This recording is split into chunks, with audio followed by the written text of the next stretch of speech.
좋아요 눌러주세요. 안녕. 안녕하세요. 슈르의 평생투자 슈르입니다. 예, 오랜만에 좀 시원하게 내렸습니다. 코스피 지수가 5% 가까이 내렸고요. 코스닥은 7%가 넘게 내렸습니다. 뭐 앞으로 어떻게 될지는 전혀 알 수가 없죠. 3월달처럼 어마어마하게 다시 폭락을 할 건지, 아니면은 다시 또 그냥 금방 반등을 할 건지, 아니면 적당히 내렸다가 다시 반등을 할 건지, 뭐 한 치 앞도 알 수는 없는 거죠, 아무도. 뭐 인버스를 갖고 계신 분이나 현금 비중이 많은 분들을 제외하고는 폭락이 안 왔으면 좋겠다고 생각을 하겠지만, 그래도 뭐 피할 수가 없죠. 우리가 뭐 안 오면 좋겠다 한다고 안 오는 것도 아니고 항상 폭락을 대비는 해야 되겠죠. 3월 달에 대폭락이 왔을 때는 뭐 대부분의 사람들이 아마 정신을 못 차렸을 겁니다. 이렇게 급격한 게 떨어진 게 뭐 2008년 이후로는 거의 처음이니까요. 2008년 때보다 훨씬 더 급격하게 떨어졌죠. 2008년에는 그래도 어느 정도 반등도 나왔다가 다시 떨어졌는데, 이번에는 그냥 쉴 새 없이 꼬라박았습니다. 예, 대부분의 투자자들이 그래서 3월 달에 아마 정신이 없었을 겁니다. 뭘 어떻게 해야 될지 이런 것도 전혀 계획이 없었을 거고, 그냥 멍하니 보고 있던지, 아니면 최악의 경우에는 이제 이 최저점에서 뭐 다 팔아버리고 손절을 했다거나, 아니면 뭐 인버스를 샀다거나, 예, 그런 잘못된 선택을 한 분들도 많이 계셨죠. 예, 이번에 폭락이 뭐 안 올 수도 있고 올 수도 있는데, 혹시나 폭락이 온다면 3월 달보다는 좀 더 좋은 결과를 만들어내는 게 좋겠죠. 3월 달에는 뭐 거의 뭐 처음 겪어보는 폭락이었기 때문에 그냥 정신이 없었다면, 이번에 혹시 폭락이 온다면은 어떻게 해야 될지 충분히 대비를 하고 생각을 해놔야 되겠죠. 예, 대비라는 거는 일단 뭐 폭락하기 전에 포트폴리오, 뭐 자산 배분이나 이런 걸 어떻게 할 것인가에 대한 것도 있을 것이고, 또 이제 정신적인 대비도 있겠죠. 폭락이 온다면 뭐 어떻게 행동해야 되겠다, 이런 대비가 있을 겁니다. 뭐 일단 포트폴리오, 뭐 자산 배분에 대한 대비는 뭐 가장 좋은 게 당연히 요거죠. 가장 탑 종목 코덱스 200 선물 인버스 곱하기 2짜리 사면은 가장 폭락했을 때 좋은 거죠.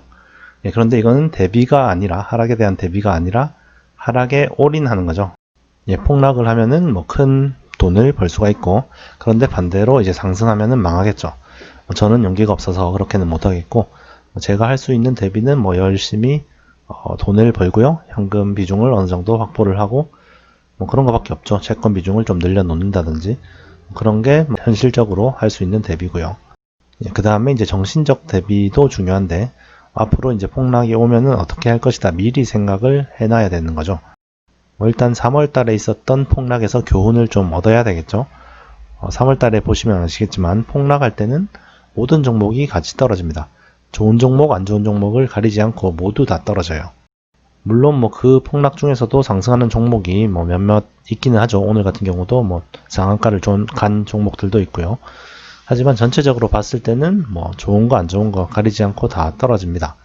예, 그래서 뭐가 좋은 건지, 뭐가 코로나에도 상관없이 돈을 잘 벌 기업인지 생각을 해놓고 폭락했을 때 그걸 잘 골라서 매수를 해야 되겠죠.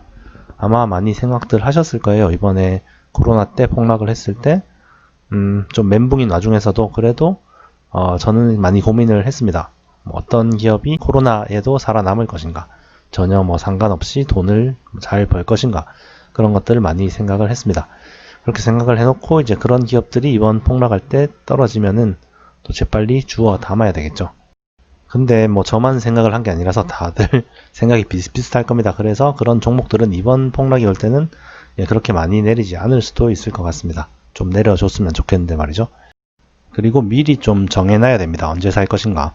뭐 예를 들어서 내가 사고 싶은 종목이 있는데 그 종목이 어느 정도 가격이면은 싼 것 같다, 이렇게 미리 정해놓고 그 숫자가 오면은 주저없이 매수를 해야 되겠죠. 그러기 위해서는 평소에 그 종목에 대한 가치 평가를 충분히 해놔야 되겠죠. 그리고 뭐 코스피 지수 전체를 살려면은 뭐 그런 것도 정해놔야 되겠죠. 코스피는 어느 정도면은 싸다라는 거를 미리 정해놔야 뭐 코스피가 뭐 1700, 1600 이런 게 왔을 때 주저없이 매수를 할 수가 있겠죠. 그냥 별 생각 없이 있다가 뭐 폭락하면은 제 생각이 마비되어 버려서 좋은 결정을 하기가 힘들어집니다. 그리고 또 조심해야 될 게 3월 달의 하락에서 교훈은 얻어야 되겠지만, 또 3월 달이랑 똑같을 거라고 생각을 해서는 안 된다는 거죠. 3월 달에 이런 분들 많으셨을 겁니다. 코스피 지수가 뭐 한 2200 정도에서 급격하게 떨어져서 한 1900, 1800까지 갔을 때 와, 진짜 너무 심하게 떨어졌다. 분명히 다시 2,000원 회복하겠지 하고 매수를 했던 분들이 많으셨을 겁니다. 그런데 코스피 지수는 금방 1400대까지 떨어졌었죠. 그래서 1800, 1900에서 산 사람들은 너무 빨리 샀다고 후회를 하는 분들이 아마 있었을 거예요. 그래서 이번에는 코스피 지수가 1800, 1900까지 떨어지면은 더 떨어질 거야 이렇게 기대하시는 분들이 많을 것 같습니다. 3월 달에 이때 빨리 샀더니 이때 빨리 올인해 버렸더니 나중에 떨어질 때는 하염없이 쳐다만 본 기억이 있기 때문에 그냥 이번에는 1800이 와도 좀 기다리는 분들도 많으실 것 같아요. 이렇게 떨어지기를 기다리는 거죠. 그런데 이게 3월 달이랑 상황이 똑같을 거라는 보장은 전혀 없죠. 코로나가 다시 번진다고 해도 이미 사람들이 이렇게 다시 회복이 된다는 거를 학습을 했기 때문에 1900, 1800대에서 금방 다시 반등을 할 수도 있겠죠. 물론 폭락을 할 수도 있겠지만 다시 반등을 할 수도 있고 횡보를 할 수도 있겠죠. 그래서 3월 달이랑 상황이 똑같을 거라는 생각으로 이렇게 좀 어느 정도 하락을 하더라도 매수하지 않고 너무 기다리기만 하는 것도 안 좋은 것 같습니다. 일단 적당히 떨어지면 또 적당히 매수를 하고 또 더 떨어지면 또 더 매수를 하고 이렇게 하면 되겠죠. 너무 3월달처럼 1400까지 떨어지는 저점을 정확하게 잡아서 이때 올인하려고 기다리는 것도 그렇게 좋은 선택은 아닌 것 같습니다. 물론 1400이 온다면은 아주 돈을 많이 벌기는 하겠지만요. 저 같은 경우에도 이번 폭락을 했을 때 3월달에 그렇게 큰 돈을 집어넣지는 못했죠. 그래도 평소보다는 좀 더 많이 매수를 한 거에 만족은 합니다만 그래도 좀 더 대비가 되어 있었다면은 더 많은 투자를 할 수 있지 않았을까 생각을 합니다. 물론 돈이 없어서 투자를 못한 것도 있어요. 코로나 때문에 환자가 없어가지고 돈이 없었는데 그래도 이제는 좀 회복을 하고 좀 현금도 어느 정도는 생기고 있기 때문에 이번에 폭락을 한다면 그래도 평소에 생각했던 대로 좀 괜찮은 종목이나 이런 것들 위주로 매수를 할 예정입니다. 물론 폭락을 안 하는 게 제일 좋을 수도 있겠죠. 많은 사람들에게는 그리고 주식 100% 가지고 있는 분들에게는 폭락을 안 하는 게 아마 제일 베스트 시나리오겠죠. 그래도 폭락을 할 경우가 있으니까 대비는 하자는 얘기입니다. 오늘도 시청 감사드리고요. 또 다음에 뵙겠습니다. 감사합니다.